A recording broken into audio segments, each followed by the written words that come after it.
Hello, fifth graders. Miss Ellett here. Today we will be working with homographs, which is our vocabulary strategy. You will learn what homographs are and why they are important. Homographs are words that are spelled the same but have different meanings. Homographs may or may not sound the same. When you see a homograph in a sentence, use sentence clues to find the correct meaning of the word. It's also referred to as context clues. All right, let's take a look at our first homograph.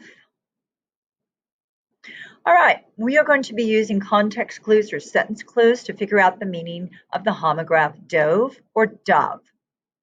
What we will do is read the words around the homograph or perhaps a few sentences around it. I am going to begin where it says one afternoon. One afternoon, Thoreau tried to get a close look at a loon, but the bird quickly dove into the pond. All right, let's take a closer look at the words directly around the homograph, the highlighted words. First of all, it says the bird quickly, which to me implies movement. And then directly after the homograph, it says into the pond, again, implying movement. So clearly in my mind, they are referring to the past tense of the verb dive. And of course, if you're reading that within the context of the sentence, that is the homograph that makes the most sense. All right, let's take a look at another homograph.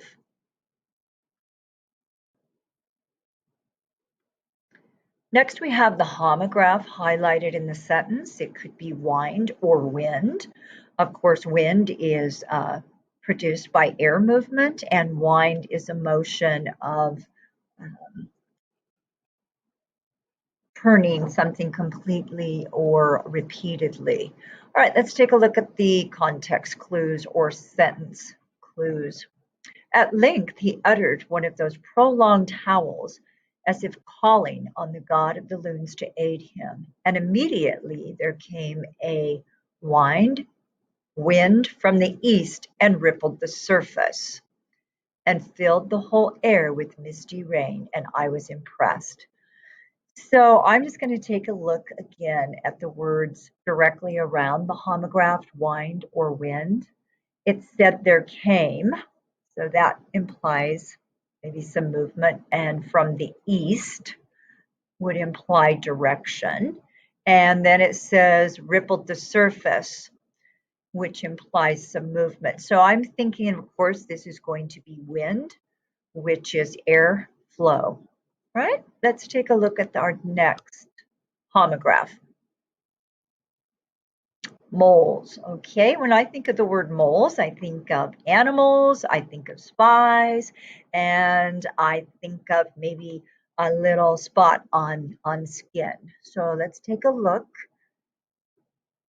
at our context clues and read. In winter, as he warmed his cabin by fire, he watched in awe as the moles warmed their nest by their own body heat.